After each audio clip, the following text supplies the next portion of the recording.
ನಮಸ್ಕಾರ. ಅಖಂಡ ಜ್ಯೋತಿಷ್ಯ ವಿಶೇಷ ಕಾರ್ಯಕ್ರಮಕ್ಕೆ ಸ್ವಾಗತ. ನಾನು ಸಿಂಚನ. ಇನ್ನೇನು ಗಣೇಶನ ಹಬ್ಬ ಸಮೀಪಿಸ್ತಾ ಇದೆ. ಚೌತಿ ಎಂದು ಚಂದ್ರನನ್ನ ಯಾಕೆ ನೋಡಬಾರ್ದು? ಚಂದ್ರ ದರ್ಶನ ಮಾಡಿದರೆ ಏನಾಗುತ್ತೆ? ಇದಕ್ಕೆ ಪರಿಹಾರವೇನು? ಈ ಕುರಿತಾಗಿ ತಿಳಿಸಿಕೊಡಲು ಎಂದಿನಂತೆ ಈ ಕಾರ್ಯಕ್ರಮದಲ್ಲಿ ನಮ್ಮೊಂದಿಗಿದ್ದಾರೆ ವಿದ್ವಾನ್ ಶ್ರೀ ಶ್ರೀನಿಧಿ ಹೊಳ್ಳ ಗುರೂಜಿಯವರು. ಶ್ರೀಯುತರು ಪ್ರಖ್ಯಾತ ಜ್ಯೋತಿಷಿಗಳು ಹಾಗೂ ಮಾಂತ್ರಿಕರು. ಬನ್ನಿ ಗುರುಗಳನ್ನ ಕಾರ್ಯಕ್ರಮಕ್ಕೆ ಸ್ವಾಗತಿಸೋಣ. ನಮಸ್ಕಾರ ಗುರುಜಿ, ಕಾರ್ಯಕ್ರಮಕ್ಕೆ ಸ್ವಾಗತ. ಗುರುಜಿ, ಇನ್ನೇನು ಗಣಪತಿ ಹಬ್ಬ ಸಮೀಪಿಸ್ತಾ ಇದೆ. ಅಂದು ಈ ಚಂದ್ರನ ದರ್ಶನವನ್ನು ಯಾಕೆ ಮಾಡಬಾರ್ದು ಅಂತ?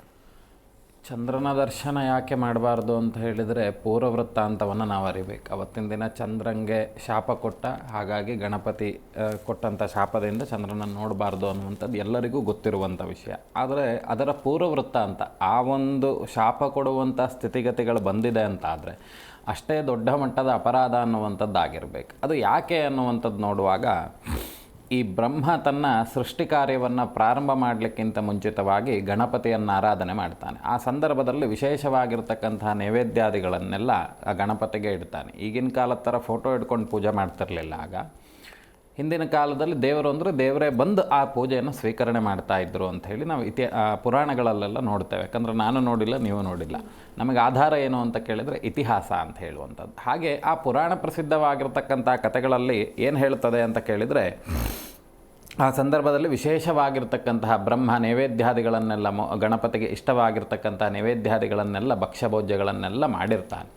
ಆ ಮಾಡಿದಂಥ ಪೂಜೆಗಳನ್ನೆಲ್ಲ ಗಣಪತಿ ಸ್ವೀಕರಣೆ ಮಾಡಿ ಆ ಸೃಷ್ಟಿ ಕಾರ್ಯ ನಿರ್ವಿಘ್ನವಾಗಿ ನಡೆಯಲಿ ಅಂತ ಹೇಳಿ ಆಶೀರ್ವಾದವನ್ನು ಮಾಡಿ ಸತ್ಯಲೋಕವನ್ನೆಲ್ಲ ಬಿಟ್ಟು ತಪೋಲೋಕ ಮಾರ್ಗದಿಂದ ಬರ್ತಿರುವಂಥ ಸಂದರ್ಭದಲ್ಲಿ ಅಲ್ಲಿ ಒಂದು ಸರ್ಪ ಕೂತಿರ್ತದೆ. ಅದನ್ನು ನೋಡಿ ಗಣಪತಿಯ ವಾಹನ ಅನ್ನುವಂಥದ್ದು ಹೆದರಿ ಏನಾಗ್ಬಿಡ್ತದೆ, ಗಣಪತಿ ಕೆಳಗೆ ಬಿದ್ದುಬಿಡ್ತಾನೆ. ಆಗ ಹೊಟ್ಟೆಲಿರ್ತಕ್ಕಂಥ ಮೋದಕಾದಿಗಳು ಎಲ್ಲ ಬಿದ್ದೋಗ್ಬಿಡ್ತದೆ. ಆಮೇಲೆ ಆ ಗಣಪತಿ ಅಂತ ಮಾಡ್ತಾನೆ, ನನ್ನ ನೋಡಿ ಈಗ ಇಲಿಯಿಂದ ನಾನು ಬಿದ್ದನಲ್ಲ, ಎಲ್ಲ ಬಿದ್ದೋಯ್ತಲ್ಲ ಅಂತೇಳಿ ಮತ್ತೆ ಅದನ್ನೆಲ್ಲ ತುಂಬಿಕೊಂಡು ಅದೇ ಸರ್ಪವನ್ನು ಹೊಟ್ಟೆಗೆ ಕಟ್ಕೊಂಡು ಬಿಡ್ತಾನೆ. ಹೊಟ್ಟೆಗೆ ಕಟ್ಕೊಂಡು ಹೋಗ್ತಾ ಇರ್ತಾನೆ. ಇದು ಯಾವುದೂ ಗೊತ್ತಿಲ್ಲದಲೇ ಇರುವಂಥ ಚಂದ್ರ ಆ ಗಣಪತಿಯನ್ನು ನೋಡಿ ನಕ್ಕು ಬಿಡ್ತಾನೆ.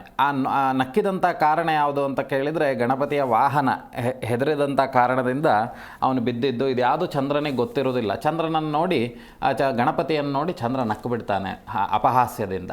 ಆಗ ಆ ಗಣಪತಿ ಶಾಪವನ್ನಿತ್ತಾಗ ಏನು ಮಾಡ್ತಾನೆ, ಈ ಚಂದ್ರ ಅನ್ನುವಂಥವನು ಹೋಗಿ ಸಮುದ್ರ ಮಧ್ಯಭಾಗದಲ್ಲಿ ಅಡುಕ್ಕೊಂಡು ಬಿಡ್ತಾನೆ ಹೆದರ್ಕೊಂಡು. ಯಾಕೆ ಅಂತ ಕೇಳಿದರೆ, ಗಣಪತಿ ಕೊಟ್ಟಂಥ ಶಾಪದಿಂದ ಮತ್ತೆ ಗಣಪತಿ ಏನಂತ ಶಾಪ ಕೊಟ್ಟ, ನಿನ್ನನ್ನು ಯಾರು ನೋಡಿದ್ರೂ ಸಮೇತ ಅವರಿಗೆ ಕಷ್ಟ ಕಾರ್ಪಣ್ಯಗಳು ಬರಲಿ, ಅಪವಾದಗಳು ಬರಲಿ, ರೋಗ ರುಜಿನಗಳು ಬರಲಿ, ಹಾಗೆ ಅವರಿಗೆ ಅತೀ ಆಗಿರ್ತಕ್ಕಂಥ ದುಃಖ ಅನ್ನುವಂಥದ್ದು ಪ್ರಾಪ್ತವಾಗಲಿ ಅಂತ ಹೇಳಿ. ಇದರಿಂದ ಹೆದರ್ಕೊಂಡಂಥ ಚಂದ್ರ ಏನು ಮಾಡ್ದ ಅಂತ ಕೇಳಿದರೆ, ಹೋಗಿ ಸಮುದ್ರದಲ್ಲಿ ಅಡಗಿ ಕೂತ್ಕೊಂಡು ಬಿಟ್ಟ. ಇದರಿಂದ ಏನಾಯಿತು, ಲೋಕದಲ್ಲೆಲ್ಲ ಅಸ್ತವ್ಯಸ್ತಗಳಾಯಿತು. ಯಾಕಂದರೆ ಸೂರ್ಯಚಂದ್ರರ ಉದಯ ಅನ್ನುವಂಥದ್ದು ಎಷ್ಟೋ ಜೀವರಾಶಿಗೆ ಒಂಥರ ರೀಚಾರ್ಜ್ ಮಾಡಿದಂಥ ಲೆಕ್ಕಗಳು.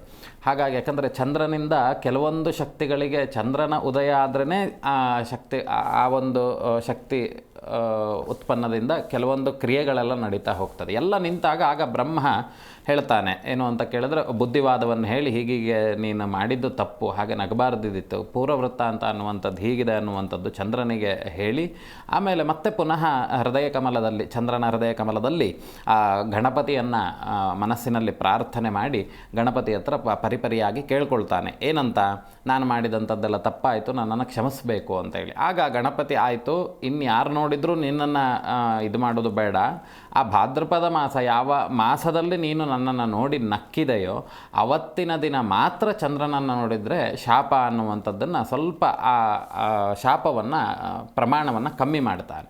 ಆ ಕಾಲದಿಂದ ಏನಾಯಿತು ಅಂತ ಕೇಳಿದರೆ, ಅವತ್ತಿನ ದಿನ ಚಂದ್ರ ಮುಂಚೆ ಎಲ್ಲ ಹೇಗಿತ್ತು ಅಂತ ಕೇಳಿದರೆ, ಅದು ಅವನು ಆ ಶಾಪವನ್ನು ಕಮ್ಮಿ ಮಾಡುವ ತನಕ ಸಮೇತ ಯಾರು ಚಂದ್ರನನ್ನು ನೋಡಿದ್ರೂ ಶಾಪ, ಅವರಿಗೆ ಕಷ್ಟ ಕಾರ್ಪಣ್ಯಗಳೇ ಬರ್ತಾ ಇತ್ತು, ಯಾರಿಗೂ ಬಿಡಲಿಲ್ಲ ಇದು.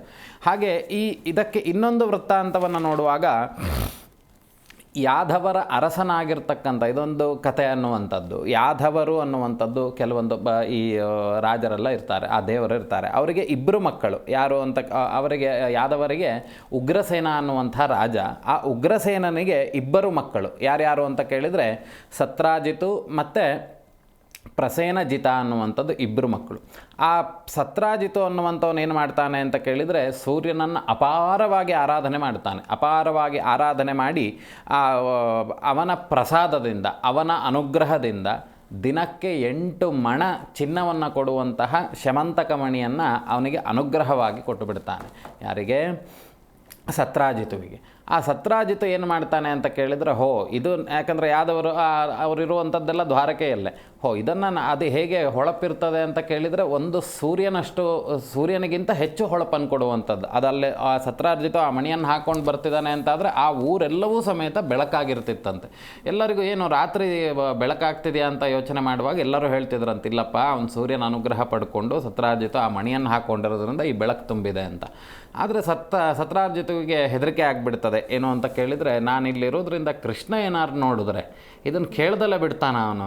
ಸರಿ, ಹಾಗಾದರೆ ಇದನ್ನೊಂದು ಕೆಲಸ ಮಾಡ್ತೀನಿ, ನಾನು ಹಾಗಾದರೆ ನನ್ನ ತಮ್ಮನಿಗೆ ಕೊಡ್ತೇನೆ ಅಂತ ಹೇಳಿ ಪ್ರಸೇನಜಿತನಿಗೆ ಕೊಟ್ಟು ಬಿಡ್ತಾನೆ. ಆ ಪ್ರಸೇನಜಿತ ಎಂತ ಮಾಡ್ತಾನೆ, ಅವನ ಪಾಡಿಗೆ ಅವನಿರ್ತಾನೆ. ನಂತರದಲ್ಲಿ ಒಂದಿನ ಬೇಟೆ ಆಡಲಿಕ್ಕೆ ಅಂತ ಹೇಳಿ ಹೋಗ್ತಾನೆ. ಬೇಟೆ ಆಡಲಿಕ್ಕೆ ಹೋಗುವಂಥ ಸಂದರ್ಭದಲ್ಲಿ ಕುದುರೆಯನ್ನೇರಿ ಬೇಟೆ ಆಡಲಿಕ್ಕೆ ಹೋಗ್ತಾನೆ. ಆ ಬೇಟೆ ಆಡಲಿಕ್ಕೆ ಹೋದಂಥ ಸಂದರ್ಭದಲ್ಲಿ ಒಂದು ಸಿಂಹ ಈ ಪ್ರಸೇನಜಿತನನ್ನು ಕೊಂದು ಬಿಡ್ತದೆ, ಹಾಗೆ ಅವನ ಕುದುರೆಯನ್ನು ಕೊಂದು ಬಿಡ್ತದೆ. ಆಮೇಲೆ ಆ ಮಣಿಯನ್ನು ತೆಗೆದುಕೊಂಡು ಹೋಗ್ತಾ ಇರ್ತದೆ. ಇದನ್ನು ಅಲ್ಲಿ ಒಂದು ಕರಡಿ ಅನ್ನುವಂಥದ್ದು ಕೂತಿರ್ತದೆ. ಆ ಕರಡಿ ಇದನ್ನೆಲ್ಲ ನೋಡಿ ಏನು ಮಾಡ್ತದೆ, ಇದು ಈ ರೀತಿ ಕಳ್ತನ ಮಾಡಿದ್ನ ಏನು ಅಂಥೇಳಿ ಕರಡಿ ಆ ಸಿಂಹವನ್ನೇ ಸಂಹಾರ ಮಾಡಿಬಿಡ್ತದೆ. ಆ ಕರಡಿಯ ಹೆಸರೇನು ಅಂತ ಕೇಳಿದರೆ ಜಾಂಬವಂತ ಅಂಥೇಳಿ. ಆ ಜಾಂಬವಂತ ಏನು ಮಾಡ್ತಾನೆ, ಆ ಮಣಿಯನ್ನು ತೆಗೆದುಕೊಂಡು ಹೋಗಿ ತನ್ನ ಮನೆಯಲ್ಲಿ ತನ್ನ ಮಗಳಿರ್ತಾಳೆ, ಆ ಮಗಳು ಕಟ್ಟಿರುವಂಥ ತೊಟ್ಲಿಗೆ ಆ ಮಣಿಯನ್ನು ಅಲಂಕಾರದ ರೂಪದಲ್ಲಿ ಅಲ್ಲಿ ಇಟ್ಟುಬಿಡ್ತಾನೆ.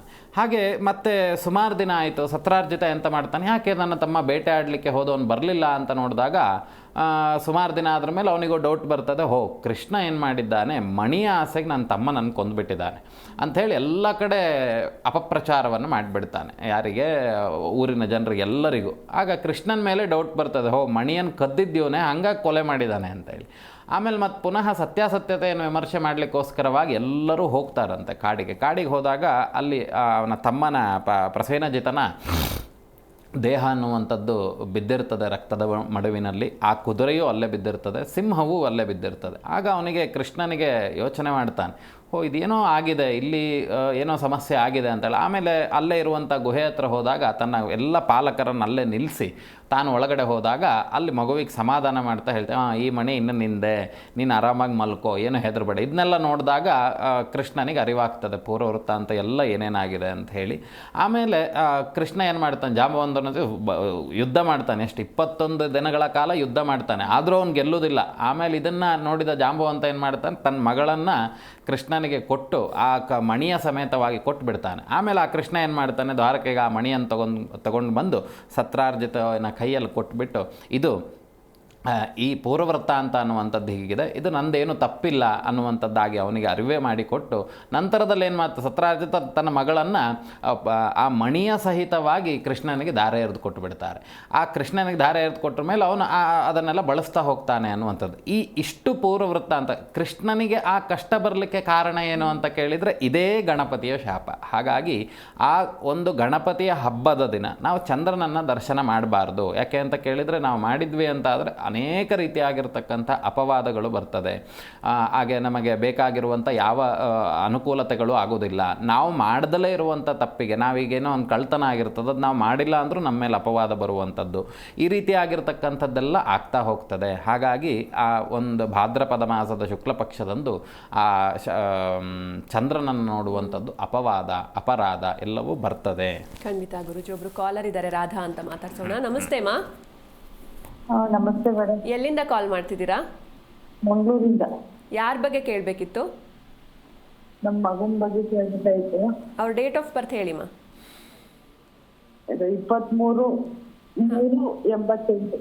23/3/88. ಟೈಮಿಂಗ್ಸ್ ಹೇಳಿ.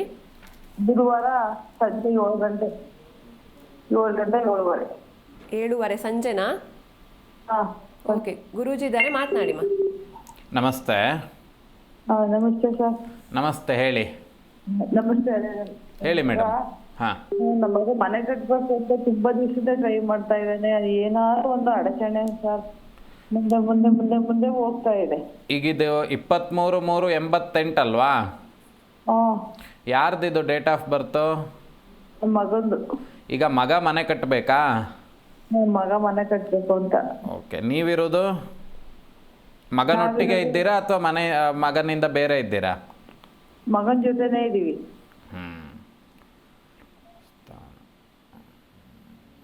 ಮದುವೆ ಆಗಿದೆಯಾ? ಮದುವೆ ಆಗಿ ಒಂದು ಮಗು ಇದೆ. ಚಂದ ಇದೆ, ಯೋಗಗಳು ಚಂದ ಉಂಟು. ಆದರೆ ಸ್ವಲ್ಪ ವ್ರತ ಖರ್ಚು ಮಾಡುವಂಥದ್ದು ಜಾಸ್ತಿ. 10 ರೂಪಾಯಿ ಬಂತಂತಾದರೆ 12 ರೂಪಾಯಿ ಖರ್ಚಿಗೆ ರೆಡಿ ಮಾಡಿ ಇಟ್ಕೊಂಡಿರ್ತಾರೆ ಲೀಸ್ಟನ್ನು ಅಲ್ವಾ. ಹೌದು ಹೌದು ಅದಕ್ಕೀಗ ಸ್ವಲ್ಪ ಅವನಲ್ಲಿ ದೋಷಗಳಿದೆ. ಈಗ ಸದ್ಯದ ಪರಿಸ್ಥಿತಿಗೆ ಮನೆ ಕಟ್ಟುವಂಥ ಯೋಗಗಳಿಲ್ಲ. ಯಾಕೆ ಅಂತ ಕೇಳಿದರೆ ಇನ್ನು 2 ವರ್ಷಗಳ ಕಾಲ ಅವನಿಗೆ ಸ್ವಲ್ಪ ತೊಂದರೆ ಉಂಟು. ಹೇಗೆ ತೊಂದರೆ ಆಗ್ತದೆ ಅಂತ ಕೇಳಿದರೆ ಈ 2017ರಲ್ಲಿ ಸ್ವಲ್ಪ ಅವನಿಗೆ ಆರೋಗ್ಯದಲ್ಲೋ ಅಥವಾ ಹಣಕಾಸಿನ ವಿಚಾರಗಳಲ್ಲೋ ಸ್ವಲ್ಪ ಸಮಸ್ಯೆ ಆಯ್ತು, ಹೌದಾ? ಹಣಕಾಸಿನ ವಿಷಯದಲ್ಲೇ ಸ್ವಲ್ಪ ತೊಂದರೆ ಆಯಿತು. ಅದು ಮತ್ತೆ ಆಗುವಂಥ ಲಕ್ಷಣಗಳು ಅಥವಾ ಅದರ ಆ ಮೌಲ್ಯದಷ್ಟು ತೊಂದರೆ ಆಗುವಂಥ ಲಕ್ಷಣಗಳು ಕಾಣಿಸ್ತಾ ಇದೆ. ಸ್ವಲ್ಪ ಒಂದು 2 ವರ್ಷ ಬೇಡ ಅಮ್ಮ, ಆಮೇಲೆ ಮನೆ ಕಟ್ಟುವಂಥ ಯೋಗ ತಾನಾಗೆ ಬರ್ತದೆ, ಏನು ಯೋಚನೆ ಮಾಡೋದು ಬೇಡ, ಆಯ್ತಾ? ಗುಡ್ಲು ಪೂಜೆ ಎಲ್ಲ ಮಾಡಿದ್ರು, ಗುಡ್ಲು ಪೂಜೆ ಎಲ್ಲ ಮಾಡಿ ಮನೆ ಕಟ್ಟಕ್ಕೆ ಅಂತ ಇದೆಲ್ಲ ತಡೆ ಆಗ್ತದೆ. ಕಟ್ಲಿಕ್ಕೆ ಯೋಗ ಅಂತೂ ಇಲ್ಲ ಇಲ್ಲಿ, ಕಟ್ಟುವಂಥ ಯೋಗಗಳಿಲ್ಲ. ಏನಾದರೂ ಅಡೆತಡೆಗಳು ಬರುವಂಥದ್ದು, ಆ ಮನೆ ಕಟ್ಟಲಿಕ್ಕೆ ಪ್ರಾರಂಭ ಮಾಡಿದ್ರ ಮೇಲೆ ಸ್ವಲ್ಪ ತಡೆ ಆಗುವಂಥದ್ದು ಅಥವಾ ಕೆಲಸ ವಿಳಂಬ ಆಗುವಂಥದ್ದು, ಈ ರೀತಿದೆಲ್ಲ ಆಗ್ತದೆ. 1-2 ವರ್ಷ ಇವನಿಗೆ ಆ ಯೋಗಗಳಿಲ್ಲ ಮನೆ ಕಟ್ಟಲಿಕ್ಕೆಲ್ಲ. ಇಲ್ಲ ಅವ್ರ ಹೆಂಡತಿ ಹೆಸರಲ್ಲಿ ಕಟ್ತೀನಿ, ನನ್ನ ತಾಯಿ ಹೆಸರಲ್ಲಿ ಕಟ್ತೀನಿ ಅಂದರೆ ಏನೇ ಆದರೂ ಸಮೇತ ವಾಸ ಮಾಡೋದು ಅವರೇ, ಆದ್ದರಿಂದ ಸ್ವಲ್ಪ ತೊಂದರೆಗಳಾಗುವಂಥದ್ದು ಸಹಜ. ಹಾಗಾಗಿ 2 ವರ್ಷ ಕಟ್ಟುವುದು ಬೇಡ ಅನ್ನುವಂಥದ್ದು ನಮ್ಮ ಅಭಿಪ್ರಾಯ. ಬೇರೆ ಕಡೆ ಕೇಳಿದಾಗ ಇನ್ನು 2.5 ವರ್ಷ ಹೇಳಿದ್ರು ಮಾಡ್ಕೊಬಿಡಿ, ಆಮೇಲೆ ನಿಮ್ ಕೈ ಸರಿಯಾಗಿಲ್ಲ ಅಂತ ಹೇಳಿದ್ರು. ಈಗ ಮೊದ್ಲೇ ಈಗೇನ್ ಅನುಭವಿಸ್ತಿದ್ರೆ ಅದೇ ತರ ಬರುತ್ತೆ. ಹಂಗಾಗಿ 2-2.5 ವರ್ಷದೊಳಗೆ ಮನೆ ಕಟ್ಕೊಬಿಡಿ, ಆಮೇಲೆ ಕಟ್ಟಕ್ ಆಗಲ್ಲ ಅಂದ್ರು. ಮತ್ತೆಲ್ಲ ಆಗಿದೆಯಲ್ಲ, ಮತ್ತೆ ಹಾಗೆ ಮುಂದುವರಿರಿ ಅಷ್ಟೇ, ಇನ್ನೆಂತ ಮಾಡ್ಲಿಕ್ಕೆ ಆಗಲ್ಲ. ಈಗ ನಾವು ಬೇಡ ಅಂತ ಹೇಳಿದ್ದೇವೆ, ಆಮೇಲೆ ಅದರಿಂದ ಆಗುವಂತ ತೊಂದರೆಗಳೆಲ್ಲ ಅನುಭವಿಸುವಂಥದ್ದು ನೀವೇ, ಆಯ್ತಾ? 2 ವರ್ಷ ಬೇಡ ಅಂತ ಬೇಡ ಬೇಡ ಬೇಡ, ಆಯ್ತಾ? ನಿಮಗೆಲ್ಲ ಫೋನ್ ಮಾಡ್ತಾರೆ, ಇದಾದ್ಮೇಲೆ ನಿಮಗೆ ಫೋನ್ ಮಾಡಿ ಮಾತಾಡ್ತಾರೆ, ಆಯ್ತಾ? ಒಳ್ಳೇದಾಗ್ಲಿ. ಕರೆ ಮಾಡಿದ್ದಕ್ಕೆ ಇನ್ನೊಬ್ರು ಕಾಲರ್ ಇದ್ದಾರೆ ಗುರುಜಿ, ಯಶೋಧ ಅಂತ ಮಾತಾಡ್ಸೋಣ. ನಮಸ್ತೆ ಅಮ್ಮ. ನಮಸ್ತೆ ನಮಸ್ತೆ ಅಮ್ಮ, ಟಿವಿ ನೋಡ್ಕೊಂಡು ಮಾತಾಡಬೇಡಿ. ಎಲ್ಲಿಂದ ಕಾಲ್ ಮಾಡ್ತಿದ್ದೀರಾ? ಯಾರ ಬಗ್ಗೆ ಕೇಳಬೇಕಿತ್ತು? ನಮ್ಮ ಬಗ್ಗೆನೇ ಕೇಳಬೇಕಿತ್ತು. ಡೇಟ್ ಆಫ್ ಬರ್ತ್ ಹೇಳಿಮ್ಮ. 1988. ಹಾಂ ಮೇಡಮ್. ತಿಂಗಳು ಮತ್ತೆ ದಿನಾಂಕ ಹೇಳಿ. ಅದು ಗೊತ್ತಿಲ್ಲ ಮೇಡಮ್. ಓಕೆ, ಗುರೂಜಿ ಇದ್ದಾರೆ, ಮಾತನಾಡಿಮ್ಮ. ನಮಸ್ತೆ, ಹೇಳಿ, ಏನು ವಿಷಯ ಕೇಳಬೇಕಿತ್ತಮ್ಮ? ನಮಸ್ತೆ. ನಮಸ್ತೆ ನಮಸ್ತೆ, ಹೇಳಿ. 1988. ಆಯ್ತು, ಹೇಳಿ, ಎಂತ ವಿಷಯ ಕೇಳಬೇಕಿತ್ತ ಹೇಳಿ. 1998 ವಿಷಯವನ್ನು ಹೇಳುವ. ಇನ್ನೂ ಮಕ್ಕಳಾಗಿಲ್ಲ ಸರ್. ಹಾಂ ಹಾಂ, ಮದುವೆ ಆಗಿ ಎಷ್ಟು ವರ್ಷ ಆಯ್ತಮ್ಮ? 12 ವರ್ಷ ಮುಗಿತು ಸರ್. ವೈದ್ಯಕೀಯ ಚಿಕಿತ್ಸೆಗಳನ್ನೇನಾದರೂ ಕೊಡಿಸಿದ್ರಾ? ಹಾಂ, ಹಾಸ್ಪಿಟ್ಲಿಗೆ ತೋರಿಸಿದ್ವಿ ಸರ್. ಅವರೀಗ ಹೇಳ್ತಿರುವಂಥದ್ದೇನು, ಗರ್ಭದಲ್ಲಿ ಶಕ್ತಿ ಇಲ್ಲ ಅನ್ನುವಂಥದ್ದು, ಮತ್ತು ಇನ್ನೊಂದು ಏನಾಗ್ತಾ ಇದೆ ಅಂತ ಕೇಳಿದರೆ ದೇಹದಲ್ಲಿ ಸ್ವಲ್ಪ ಈ ಉಷ್ಣಾಂಶ ಅನ್ನುವಂಥದ್ದು ಹೆಚ್ಚಾಗಿ ಅದರಿಂದ ಗರ್ಭ ನಿಲ್ತಾ ಇಲ್ಲ ಅಂತ ಹೇಳ್ತಿದ್ದಾರಾ? ಹಾಂ ಸರ್, ಏನು ಪ್ರಾಬ್ಲಮ್ ಇಲ್ಲ ಸರ್. ಮನೆಯವರು ನಾವು ಎಲ್ಲರೂ ತೋರಿಸಿದ್ವಿ ಸರ್. ಏನೋ ಪ್ರಾಬ್ಲಮ್ ಇಲ್ಲ ಅಂತ ಹೇಳಿದ್ದಾರೆ. ಅದೇ ಡಾಕ್ಟ್ರೀಗ ನೋಡಿ, ಇಲ್ಲಿ ನಮಗೆ ಸ್ವಲ್ಪ ಈ ಇನ್ಫೆಕ್ಷನ್ಗಳು ಅನ್ನುವಂಥದ್ದು ಅಂತ ಹೇಳಿದರೆ ದೇಹದಲ್ಲಿರುವಂಥ ಕೀಟಾಣುಗಳಿಂದ ಸ್ವಲ್ಪ ಹಿಡಿದಿಟ್ಕೊಳ್ಳಿಕ್ಕೆ ಶಕ್ತಿ ಇಲ್ಲದಲೇ ಇರುವಂಥ ಲಕ್ಷಣಗಳಿಲ್ಲಿ ಕಾಣಿಸ್ತಾ ಇದೆ. ಸದ್ಯದ ಪರಿಸ್ಥಿತಿಗೆ ಸಂತಾನ ಗೋಪಾಲಕೃಷ್ಣ ದೇವರನ್ನ ಪ್ರಾರ್ಥನೆ ಮಾಡಿ, ನೇರವಾಗಿ ಬಂದು ಭೇಟಿ ಮಾಡಿ. ಯಾಕಂದರೆ ಇದು ಗಂಡ ಹೆಂಡತಿಯ ವಿಚಾರ ಆದ್ದರಿಂದ ನಾವಿಲ್ಲಿ ಟಿ ವಿಯಲ್ಲಿ ಕೂತ್ಕೊಂಡು ಅಷ್ಟನ್ನು ನಾವು ಹೇಳಲಿಕ್ಕೆ ಅಷ್ಟು ಒಳ್ಳೆಯದಲ್ಲ. ಸದ್ಯಕ್ಕೆ ಸಂತಾನ ಗೋಪಾಲಕೃಷ್ಣ ದೇವರನ್ನು ಆರಾಧನೆ ಮಾಡಿ, ಮತ್ತೆ ನಿಮಗೆ ಫೋನ್ ಬರ್ತದೆ, ಅವರೆಲ್ಲ ವಿಚಾರಗಳನ್ನು ಹೇಳ್ತಾರೆ. ನೇರವಾಗಿ ಬಂದು ಭೇಟಿ ಮಾಡಿ ವಿಷಯಗಳನ್ನು ನಾನು ಹೇಳ್ತೇನೆ, ಆಯ್ತಮ್ಮ? ಓಕೆ, ಧನ್ಯವಾದ ಯಶೋಧ ಅವರೇ ಕರೆ ಮಾಡಿದ್ದಕ್ಕೆ. ಇನ್ನೊಬ್ರು ಕಾಲರ್ ಇದ್ದಾರೆ ಗುರುಜಿ, ಆಂಜನೇಯ ಅಂತ ಮಾತಾಡ್ಸೋಣ. ನಮಸ್ತೆ ಸರ್. ನಮಸ್ತೆ ಸರ್. ಎಲ್ಲಿಂದ ಕಾಲ್ ಮಾಡ್ತಿದ್ದೀರಾ? ನಾವು ಬಳ್ಳಾರಿಲಿದ್ದು ಮೇಡಮ್. ಯಾರ ಬಗ್ಗೆ ಕೇಳಬೇಕಿತ್ತು? ನನ್ನ ಬಗ್ಗೆ ಕೇಳಬೇಕಾಯ್ತು ಮೇಡಮ್. ನಿಮ್ಮ ಡೇಟ್ ಆಫ್ ಬರ್ತ್ ಹೇಳಿ ಸರ್. ನಮ್ದು ಇಂದು ಬರದಿಲ್ಲ ಮೇಡಮ್. ಗುರುಜಿ ಇದ್ದಾರೆ, ಮಾತನಾಡಿ ಸರ್. ಹೇಳಿ, ನಿಮ್ಮ ಹೆಸರೇನು? ಆಂಜನೇಯ ಸ್ವಾಮಿ. ಆಂಜನೇಯ ಅಲ್ವಾ? ಏನು ವಿಷಯ ಕೇಳಬೇಕಿತ್ತು? ಏನೆಲ್ಲ ಕಾಳುಗಳು ಮೊನ್ನೆ ನೋವುಗಳು ಅಂತ ಸುಮ್ಮನೆ ಇದ್ದದ್ದೆಲ್ಲ ಮನುಷ್ಯರಿಗೆಲ್ಲ ಇದನ್ನ ಬಿಟ್ಟೈತೆ ಸರ್. ಏನು ಕೆಲಸ ಮಾಡೋದು ನೀವು? ನಾವು ಗಾರೆ ಕೆಲ್ಸಕ್ಕೆ ಹೋಗ್ತಾ ಇರ್ತೀವಿ. ಸಿಮೆಂಟ್ ಕೆಲಸದು ಇಲ್ಲ ಚೀಲ ಮೂಟೆ ಹೊರೋದು ಅಂತ ಬಿಟ್ರೆ ಹೋಗ್ತೀವಿ ಸರ್. ಈಗ ಏನು ತೊಂದರೆ ಆಗ್ತಿದೆ ನಿಮಗೆ? ನಮ್ಗೆ ಅದೇ ತೊಂದರೆ, ಸ್ವಲ್ಪ ಕಾಲು ನೋವುಗಳು ಸುಮ್ಮನೆ ಇಲ್ಲದ್ರೆ ರಾತ್ರಿ ಹೊತ್ತು ನಿದ್ದೆ ಬರೋದಿಲ್ಲ ಏನೆಲ್ಲ. ಕಾಲು ನೋವಾ ಅಥವಾ ಸಾಲ ಜಾಸ್ತಿ ಆಗಿರೋದಾ? ಕಾಲು ಜಾಸ್ತಿ ನೋವಾಗೈತೆ, ಅದ್ರಾಗೆ ನಿದ್ದೆಗೂ ಸರಿ ಬರ್ತಾ ಇಲ್ಲ. ಹಾ ರಾತ್ರಿ- ನೋಡಿ, ರಾತ್ರಿ ಇಲ್ಲಿ ಸ್ವಯಂಕೃತ ಅಪರಾಧಗಳಿಂದ ಈ ರೀತಿ ಆಗಿರುವಂಥ ಚಿಂತನೆಗಳು ಅಂತ ಹೇಳಿದರೆ ದೇಹದಲ್ಲಿ ಏನಾಗ್ತಾ ಇದೆ ಅಂತ ಕೇಳಿದರೆ ರೋಗ ನಿರೋಧಕ ಶಕ್ತಿಗಳನ್ನು ಕೊಲ್ಲಲ್ಪಡುವಂತಹ ವಸ್ತುಗಳನ್ನು ದೇಹಕ್ಕೆ ತಗೊಳ್ತಾ ಇದ್ದೀರಿ ಅಂತ ಹೇಳಿದರೆ ಈ ವ್ಯಸನಗಳು ಅಥವಾ ಈ ನಿಮ್ಮ ಆರೋಗ್ಯ ವಿಚಾರಗಳು ಇವೆಲ್ಲದರಿಂದ ದೇಹದಲ್ಲಿರುವಂಥ ಆರೋಗ್ಯ ದಿನದಿಂದ ದಿನಕ್ಕೆ ಕುಗ್ಗುತ್ತಾ ಇರುವಂಥದ್ದು. ಮತ್ತು ಇನ್ನೊಂದು ದೃಷ್ಟಿಕೋನದಲ್ಲಿ ನೋಡಿದಾಗ ಇಲ್ಲಿ ಒಂದು ನೀವೇ ಸ್ವಯಂಕೃತ ಅಪರಾಧಗಳು ಅಂತ ಹೇಳಿ ಸ್ಪಷ್ಟವಾಗಿ ಇಲ್ಲಿ ಚಿಂತನೆ ಮಾಡ್ಬೋದು. ಇನ್ನೊಂದನ್ನು ದೃಷ್ಟಿಕೋನದಲ್ಲಿ ನೋಡಿದಾಗ ಇಲ್ಲಿ ಕುಟುಂಬದಲ್ಲಿ ನಿಮ್ಮ ಕುಟುಂಬದವರು ಆರಾಧನೆ ಮಾಡ್ತಿದ್ದಂಥ ಯಾವ ದೇವರ ಪೂಜೆಗಳನ್ನು ನೀವು ಮಾಡ್ತಾ ಇಲ್ಲ. ಮಾಡ್ತಾ ಇದ್ದೀವಿ, ಸೌದತ್ತಿ ಎಲ್ಲ ಮಾಡ್ತಾ ಇದ್ದೀವಿ. ಅದು ನಿಮ್ಮ ಮೂಲ ಸಾನ್ನಿಧ್ಯ ಅಲ್ಲ ಅನ್ನುವಂಥದ್ದು ನಮ್ಮ ಅಭಿಪ್ರಾಯ. ಯಾಕೆ ಅಂತ ಕೇಳಿದರೆ ಅಲ್ಲಿ ಇರುವಂಥದ್ದು ಶಿವನಿಗೆ ಸಂಬಂಧಿತವಾಗಿರ್ತಕ್ಕಂಥ ದೇವತಾರಾಧನೆ ಇದ್ದಂತಹ ಕುಟುಂಬ ನಿಮ್ಮದು. ಅದನ್ನು ಅನಾದಿ ಕಾಲದಲ್ಲಿ ಬಿಟ್ಟಂಥದ್ದು, ನೀವಿರುವಂಥ ಮನೆಯೂ ಸಮೇತ ಅಲ್ಲೇ ವಾಸ ಮಾಡಿದಂಥದ್ದಲ್ಲ, ವಲಸೆ ಬಂದಂಥವ್ರು ಅಂತ ಹೇಳಬೇಕು ನಾವಿಲ್ಲಿ.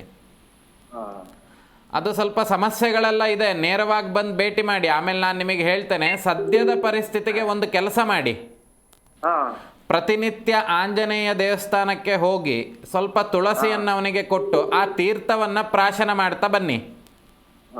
ಒಂದು 21 ದಿನಗಳ ಕಾಲ ಈ ಕೆಲಸವನ್ನು ಮಾಡಿ. ಆ ಸಂದರ್ಭದಲ್ಲಿ ಮಾಂಸಾಹಾರಗಳಾಗಿರಬಹುದು, ಮದ್ಯಪಾನಾದಿಗಳು ಆಗಿರಬಹುದು, ಧೂಮ್ರಪಾನಾದಿಗಳಾಗಿರಬಹುದು, ಅಥವಾ ಈ ಎಲೆ ಅಡಿಕೆ ಅಥವಾ ಅದಕ್ಕೆ ಬರುವಂಥ ಈ ಮಾದಕ ವಸ್ತುಗಳು ಏನೇ ಇದ್ದರೂ ಸಮೇತ, ಮದ ಕೊಡುವಂಥ ವಸ್ತುಗಳು ಏನೇ ಇದ್ದರೂ ಸಮೇತ ಅವೆಲ್ಲವನ್ನು ಒಂದು 21 ದಿನಗಳ ಕಾಲ ಬಿಟ್ಟು, ಮಾಂಸಾಹಾರಗಳನ್ನೆಲ್ಲ ಬಿಟ್ಟು ಆಂಜನೇಯನನ್ನು ಆರಾಧನೆ ಮಾಡಿ ಒಂದು ಅರ್ಧ ಭಾಗದಷ್ಟು ಸ್ವಲ್ಪ ಒಳ್ಳೆ ಲಕ್ಷಣಗಳು ಕಾಣಿಸ್ತದೆ. ಅದಾದ್ರ ಮೇಲೆ ಕೆಲವೊಂದು ಈ ದೇವತಾ ಕೆಲಸಗಳನ್ನು ಮಾಡಲಿಕ್ಕಿದೆ, ಅದನ್ನು ಹೇಳ್ತೇನೆ. ಆಯಿತಾ? ಒಳ್ಳೆಯದಾಗಲಿ. ಧನ್ಯವಾದ ಸರ್ ಕರೆ ಮಾಡಿದ್ದಕ್ಕೆ. ಎಸ್ ಗುರೂಜಿ, ಇನ್ನು ಹಬ್ಬದಂದು ಚಂದ್ರನನ್ನು ನೋಡಿದರೆ ಏನೆಲ್ಲ ತೊಂದರೆಗಳಾಗುತ್ತೆ ಅಂತ? ಅಪವಾದಗಳು. ಈಗ ನಾನೀಗ ನಿಮ್ಮ ಕೈಯಲ್ಲಿರುವಂಥವು ಬಳೆನ ನಾನು ಕತ್ಕೊಂಡು ಹೋಗಿ ಇದರ ಎದುರುಗಡೆ ಇರುವಂಥ ಕ್ಯಾಮ್ರಾಮ್ಯಾನ್ ಕತ್ಕೊಂಡು ಹೋಗಿದ್ದಾರೆ ಅಂತೇಳಿ ಆಗ್ತದೆ. ಅವರು ಯಾಕೆ ಅಂದರೆ ಚಂದ್ರನ ನೋಡಿ ಬಂದಿರ್ತಾರೆ. ಉದಾಹರಣೆಗೆ ಮಾತ್ರ ನಾ ಹೇಳಿದ್ದು, ನಾವು ಮಾಡದಲೇ ಇರುವಂಥ ತಪ್ಪು ನಮ್ಮ ಮೇಲೆ ಬರ್ತದೆ. ನಮಗೆ ಸಂಬಂಧ ಇಲ್ದಲೇ ಇರುವಂಥ ರೋಗಗಳು ನಮಗೆ ಬರ್ತದೆ, ವ್ಯಸನಗಳು ಬರ್ತದೆ. ಇಲ್ಲ ಅಂತ ಹೇಳಿದರೆ ವ್ಯಸನ ಬರುವುದಿಲ್ಲ, ಈ ದುರ್ಭಿಕ್ಷೆಗಳು, ಮನೆಯಲ್ಲಿ ತುಂಬ ಕಷ್ಟ ಕಾರ್ಪಣ್ಯಗಳು, ಒಬ್ರಿಗೊಬ್ರಿಗೆ ಜಗಳ ಮಾಡುವಂಥದ್ದು, ಯಾರೋ ಒಂದು ಆ ಕೆಲಸವನ್ನು ಮಾಡಿರೋದ್ರಿಲ್ಲ, ನೀನು ಆ ಕೆಲಸವನ್ನೇ ಮಾಡಿದ್ಯಾ ಅಂತ ಅವರಿಗೆ ಅಪವಾದಗಳನ್ನು ಹೊರಿಸುವಂಥದ್ದು. ಹಾಗೆ ಅವನ ಜೀವಿತಾವಧಿಯಲ್ಲಿ ಕಷ್ಟಪಟ್ಟಂತಹ ಈ ಯಾಕಂದರೆ ಅವನು ಬಿದ್ದದ್ದಾದ್ದರಿಂದ ದೇಹಕ್ಕೆ ಸಂಬಂಧಿತವಾಗಿರ್ತಕ್ಕಂಥ ಸಮಸ್ಯೆಗಳು ಬರಬಹುದು. ಹಾಗಾಗಿ ಏನು ಅಂತ ಕೇಳಿದ್ರೆ ಅವತ್ತಿನ ಕಾಲಘಟ್ಟದಲ್ಲಿ ಏನು ಅಂತ ಕೇಳಿದ್ರೆ, ಈಗ ಚಂದ್ರ ದರ್ಶನ ಆಗುವಂಥದ್ದೇ ಸಂಜೆ ಕಾಲದಲ್ಲಿ. ಅದಕ್ಕೆ ಹೇಳೋದು ಸಂಜೆ ಈಗಿನ ಕಾಲದಲ್ಲಿ ಏನಾಗಿದೆ, ಚಂದ್ರನ ನೋಡು ಜಾಸ್ತಿನೇ ಆಗಿದೆ. ಯಾಕೆ ಅಂತ ಕೇಳಿದ್ರೆ ಏನು ಆಫೀಸಿಂದ ಮನೆಗೆ ಹೋದ್ರು ಕೂಡಲೇ ಮನೆಯಿಂದ ಹೊರಟುಬಿಡ್ತಾರೆ. ಒಬ್ಬರು ಇನ್ನೊಬ್ಬರು ಮತ್ತೊಂದು ಕಡೆ ಹೋದರೆ ಇನ್ನೊಬ್ಬರು ಮತ್ತೊಂದು ಕಡೆ ಹೋಗ್ತಾರೆ. ಆದರೆ ಹಿಂದಿನ ಕಾಲದಲ್ಲಿ ಏನು ಮಾಡ್ತಿದ್ರು, ಮನೆಯಿಂದ ಆಚೆನೇ ಹೋಗ್ತಿರಲಿಲ್ಲ. ಪ್ರತಿನಿತ್ಯ ಸಂಜೆ ಮನೆಯಲ್ಲಿ ಕೂತ್ಕೊಂಡು ದೇವರ ಭಜನೆಗಳನ್ನು ಮಾಡುವಂಥದ್ದು ಈ ರೀತಿದೆಲ್ಲ ಮಾಡ್ತಾಯಿದ್ರು. ಹಾಗಾಗಿ ಆ ಚಂದ್ರನನ್ನು ನೋಡುವಂಥದ್ದು ಅಪವಾದಗಳು ಬರ್ತದೆ. ಚೌತಿಯ ಚಂದ್ರನನ್ನು ನೋಡುವಂಥದ್ರಿಂದ ಅಪವಾದಗಳೇ ಹೆಚ್ಚಾಗಿ ಬರ್ತದೆ. ಆದ್ದರಿಂದ ಆ ಅಪವಾದವನ್ನು ಪರಿಹಾರ ಮಾಡಿಕೊಳ್ಬೇಕಂತಾದರೆ ಚಂದ್ರನನ್ನು ನೋಡಬಾರ್ದು. ಖಂಡಿತ ಗುರುಜಿ. ಇನ್ನು ಇದಕ್ಕೆ ಪರಿಹಾರಗಳೇನು ಅಂತ? ಪರಿಹಾರಗಳು ಅಂತ ಹೇಳಿದರೆ, ಪೂರ್ವದಲ್ಲಿ ನಾ ಹೇಳಿದಂಥ ಈ ಕಥೆಯಲ್ಲಿ ಉಲ್ಲೇಖ ಇರುವಂತೆ ಈ ಎಲ್ಲ ಕಥೆಗಳನ್ನು ನಮಗೆ ಬ್ರಾಹ್ಮಣರು ಅಲ್ಲಿ ಪೂಜಾದಿಗಳನ್ನು ಮಾಡಬೇಕು. ಆ ಚಂದ್ರನನ್ನು ನೋಡಿದಾಗ ಪುನಃ ಒಂದು ಬೆಳ್ಳಿ ಅಥವಾ ಚಿನ್ನ ಅಥವಾ ಮಣ್ಣಿನ ಗಣಪತಿಯನ್ನಿಟ್ಟು ಅದಕ್ಕೆ ಷೋಡಶೋಪಚಾರ ಧೂಪದೀಪ ನೈವೇದ್ಯಾದಿಗಳನ್ನು ಮಾಡಿ, 21 ಬಗೆಯ ನೈವೇದ್ಯಾದಿಗಳನ್ನು ಮಾಡಿ ಅಥವಾ ಪಾನಕಾದಿಗಳನ್ನು ನೈವೇದ್ಯ ಮಾಡಿ ಆ ಒಂದು ಗಣಪತಿಯನ್ನು ಸತ್ಪುರುಷರಿಗೆ ಅಥವಾ ಉತ್ತಮವಾಗಿರ್ತಕ್ಕಂತಹ ಸಂಧ್ಯಾವಂದನೆಯ ಅನುಷ್ಠಾನಗಳನ್ನು ಇಟ್ಟುಕೊಂಡಂತಹ ಬ್ರಾಹ್ಮಣನಿಗೆ ದಾನ ಮಾಡಿ ಅವರ ಬಾಯಿಂದ ಆ ಕಥೆಯನ್ನು ಕೇಳಬೇಕು. ಬ್ರಹ್ಮ ಕುಟುಂಬದಿಂದ ಅಂತ ಹೇಳಿ, ಬ್ರಹ್ಮ ಕುಟುಂಬ ಯಾರು? ಬ್ರಾಹ್ಮಣೋ ಬ್ರಹ್ಮ ಕುಟುಂಬ. ಆ ಬ್ರಹ್ಮ ಕುಟುಂಬದಿಂದ ಆ ಕಥೆಯನ್ನು ಕೇಳಬೇಕು. ಅರ್ಥಾತ್ ಅಲ್ಲಿಗೆ ಆ ದೋಷ ಅನ್ನುವಂಥದ್ದು ಪರಿಹಾರ ಆಗ್ತದೆ. ಪರಿಹಾರ ಆಗ್ತದೆ ಅಂತಾದರೆ ಎಲ್ಲ ಸರಿಯಾಗ್ತದೆ ಅಂತಲ್ಲ, ಒಂದು ಅದರ ಪ್ರಮಾಣ ಅನ್ನುವಂಥದ್ದು ಕಮ್ಮಿ ಆಗ್ತದೆ. ಯಾಕೆಂದರೆ ಇಲ್ಲಿ ಜನರೆಲ್ಲ ತಿಳ್ಕೊಂಡಿರೋದೇನು ಅಂತ ಕೇಳಿದ್ರೆ ಭಟ್ರು ಬಂದು ಪೂಜೆ ಮಾಡಿದ್ರು ಅಂದರೆ ಎಲ್ಲ ಪರಿಹಾರ ಆಗಿಬಿಡ್ತದೆ ಅಂತ. ಯಾವುದೂ ಪರಿಹಾರ ಆಗೋದಿಲ್ಲ. ಅದೇನಾಗ್ತದೆ, ಅದರ ಪ್ರಮಾಣ ಅನ್ನುವಂಥದ್ದು ಕಮ್ಮಿ ಆಗ್ತದೆ. ನನ್ನ ಹಣೆ ಬರದಲ್ಲಿ ಒಂದು 100 ರೂಪಾಯಿ ಕಳೆದೋಗ್ಬೇಕು ಅಂತಿದ್ರೆ ಈ ಪೂಜೆ ಪುನಸ್ಕಾರಾದಿಗಳನ್ನು ಮಾಡೋದ್ರಿಂದ ಒಂದು 70 ರೂಪಾಯಿ ಉಳಿತದೆ, 30 ರೂಪಾಯಿ ಕಳೆದೋಗೋದು ಹೋಗ್ತದೆ. ಅಥವಾ ನನಗೆಲ್ಲೋ ಆಕ್ಸಿಡೆಂಟ್ ಆಗಿ ಕೈಯೋ ಕಾಲ ಕಳ್ಕೊಳ್ಬೇಕನ್ನುವಂಥದ್ದಿದ್ರೆ ಒಂದು ಫ್ರ್ಯಾಕ್ಚರ್ ಆಗಿಬಿಟ್ಟು ಸರಿ ಆಗ್ತದೆ ಕೈ, ಆದರೆ ನಂಗೆ ಕೈ ಉಳಿತಲ್ಲ.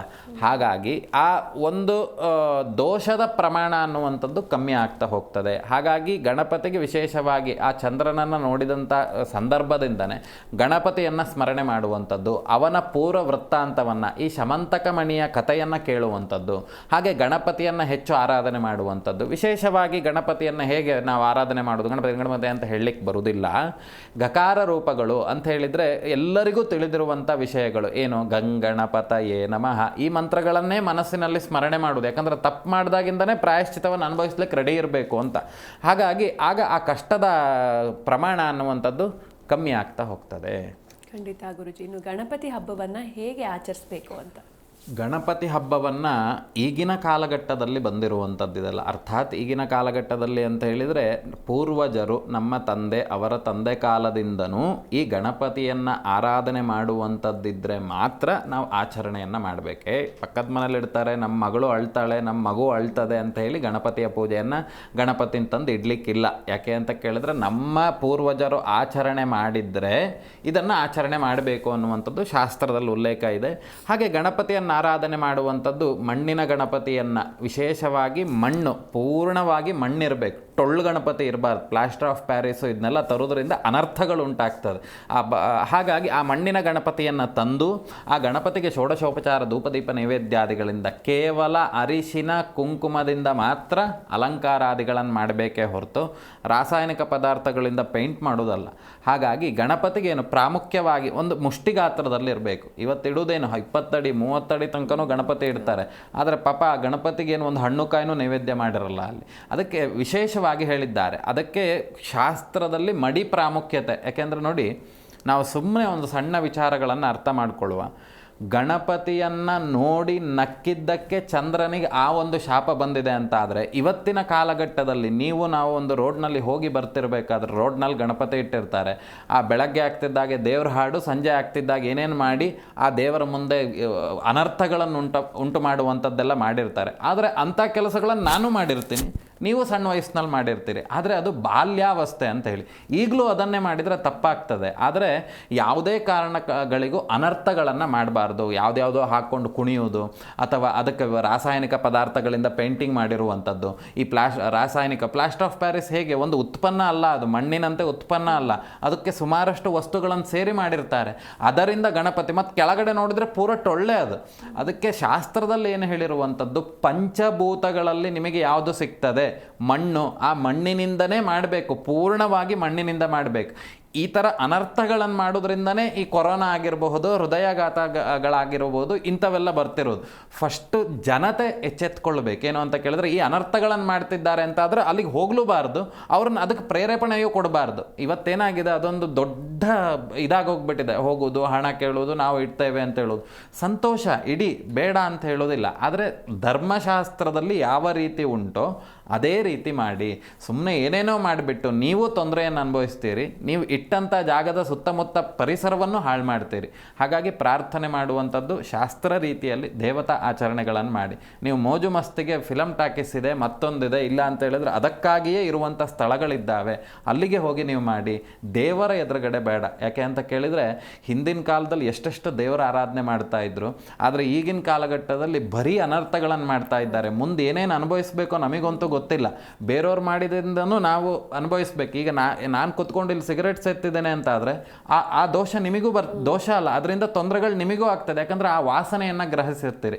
ಈಗ ನಮ್ಮ ಮನೆಯ ಸುತ್ತ ನಾನೊಬ್ಬ ಕರೆಕ್ಟಾಗಿ ಪೂಜೆ ಮಾಡ್ತೀನಿ ಅಂತ ಆದರೆ ಆ ಪರಿಸರದಲ್ಲಿ ಬೇರೆ ಯಾರು ಅನರ್ಥಗಳನ್ನು ಮಾಡಿದರೆ ಅದನ್ನು ಅನುಭವಿಸ್ಲಿಕ್ಕೆ ನಾನು ರೆಡಿ ಇರಬೇಕು. ಹಾಗಾಗಿ ಎಲ್ಲರೂ ದಯವಿಟ್ಟು ಕೇಳುವಂಥದ್ದೇನು ಅಂದರೆ, ಶಾಸ್ತ್ರ ರೀತಿಯಲ್ಲಿ ದೇವತೆ ಆರಾಧನೆಯನ್ನು ಮಾಡಿ ಆ ಗಣಪತಿ ಅನುಗ್ರಹವನ್ನು ಪಡ್ಕೊಳ್ಳಿ. ಕಲವು ದುರ್ಗಾ ವಿನಾಯಕ, ಶೀಘ್ರವಾಗಿ ಫಲ ಕೊಡ್ತಕ್ಕಂಥವನು, ಶೀಘ್ರವಾಗಿ ಶಾಪವನ್ನು ಕೊಡ್ತಕ್ಕಂಥವನು. ಹಾಗಾಗಿ ಗಣಪತಿ ಅನುಗ್ರಹ ಎಲ್ಲರ ಮೇಲೆ ಇರಲಿ, ಆ ಶಾಸ್ತ್ರ ರೀತಿಯಲ್ಲಿ ಆರಾಧನೆ ಮಾಡಿ ಅಂತ ನಮ್ಮದೊಂದು ಪ್ರಾರ್ಥನೆ. ಇನ್ನು ಗಣಪತಿಯನ್ನು ಸಂತುಷ್ಟಗೊಳಿಸೋದು ಹೇಗೆ ಅಂತಂದರೆ ಏನೆಲ್ಲ ಅರ್ಪಿಸಬೇಕು? ಗಣಪತಿಗೆ ಅರ್ಪಣೆ ಮಾಡುವಂಥದ್ದು ಭಕ್ತಿಯನ್ನು. ಯಾಕೆ ಅಂತ ಕೇಳಿದರೆ ಗಣಪತಿ ಒಲಿಯುವಂಥದ್ದು, ದೇವರು ಒಲಿಯುವಂಥದ್ದು ಕೇವಲ ಭಕ್ತಿಗೆ ಮಾತ್ರ. ಚಿನ್ನ, ಬೆಳ್ಳಿ, ವಜ್ರ, ವೈಡೂರ್ಯ ಏನೂ ಕೇಳಲ್ಲ ಅವನು ಕೇಳುವುದೇನು ನಿಷ್ಕಲ್ಮಶವಾಗಿರ್ತಕ್ಕಂತಹ ಭಕ್ತಿ. ಹಾಗಾಗಿ ಗಣಪತಿಗೆ ವಿಶೇಷವಾಗಿ ಅವತ್ತಿನ ದಿನ ಮಣ್ಣಿನ ಮುಷ್ಟಿ ಆಕಾರದ ಗಣಪತಿಯನ್ನೋ ಅಥವಾ ಅದಕ್ಕಿಂತ ಸ್ವಲ್ಪ ದೊಡ್ಡದೋ ಇಟ್ಟು ಅವನಿಗೆ ಷೋಡಶೋಪಚಾರ ಧೂಪದೀಪ ನೈವೇದ್ಯಾದಿಗಳನ್ನು, ಅಭಿಷೇಕಾದಿಗಳನ್ನು ಮಾಡಿ ಪತ್ರಪೂಜೆಯನ್ನು, ಪುಷ್ಪ ಪೂಜೆಯನ್ನು, ಅದಕ್ಕೆ ಹೇಳಿದ್ದಾರೆ ಅಂಗಪೂಜೆಯನ್ನು, ಅದೆಲ್ಲ ಬ್ರಹ್ಮ ಕುಟುಂಬ ಅರ್ಥಾತ್ ಬ್ರಾಹ್ಮಣರು ಬಂದು ಅದಕ್ಕೆ ಆ ಪೂಜಾ ವಿಧಿಗಳನ್ನು ಅವರು ಕಲ್ತಿರ್ತಾರೆ, ಅವ್ರ ಹತ್ರ ಮಾಡಿಸಿ ಆ ಗಣಪತಿಯ ಕಥೆಯನ್ನು ಕೇಳಬೇಕು. ಸುಮ್ಮನೆ ಕತೆ ಕೇಳಿ ಸುಮ್ಮನೆ ಆಗೋದಲ್ಲ, ಕಥೆಯಲ್ಲಿ ಬಂದ ಅಂಶಗಳನ್ನು ನಾವು ಜೀವನದಲ್ಲಿ ಅಳವಡಿಸ್ಕೊಳ್ಬೇಕು. ಆಗ ಪೂರ್ಣವಾಗಿರ್ತಕ್ಕಂಥ ಗಣಪತಿಯ ಅನುಗ್ರಹ ಅನ್ನುವಂಥದ್ದು ಆಗ್ತದೆ. ವಿಶೇಷವಾಗಿ ಮೋದಕಾದಿಗಳು, ಕಡುಬು, ಲಡ್ಡು, ಹಾಗೆ ಇನ್ನು ವಿಶೇಷವಾಗಿ ಸಿಹಿ ತಿಂಡಿಗಳನ್ನು ನೈವೇದ್ಯ ಮಾಡಿದಷ್ಟು ಅವನು ಸಂತೃಪ್ತನಾಗ್ತಾನೆ. ಎಷ್ಟು ಕೊಟ್ಟರು ಸಾಲುವುದಿಲ್ಲ ಅವನಿಗೆ, ಅಷ್ಟನ್ನು ಕೊಟ್ಟು ಸಂತೃಪ್ತನಾಗ್ತಾನೆ. ಖಂಡಿತ ಗುರುಜಿ, ಇನ್ನು ಇಷ್ಟು ಹೊತ್ತು ಸಾಕಷ್ಟು ವಿಷಯಗಳನ್ನ ತಿಳಿಸ್ಕೊಟ್ರಿ, ಧನ್ಯವಾದಗಳು. ನೋಡಿದ್ರಲ್ವಾ ವೀಕ್ಷಕರೇ, ಇವತ್ತಿನ ಸಂಚಿಕೆಯಲ್ಲಿ ಬಹಳಷ್ಟು ಮಾಹಿತಿಯನ್ನು ತಿಳ್ಕೊಂಡ್ವಿ. ಮತ್ತೆ ಮುಂದಿನ ಸಂಚಿಕೆಯಲ್ಲಿ ಭೇಟಿಯಾಗೋಣ. ನೋಡ್ತಾ ಇರಿ ಜೀ ಕನ್ನಡ ನ್ಯೂಸ್, ಸತ್ಯವೇ ಸುದ್ದಿಯ ಜೀವಾಳ.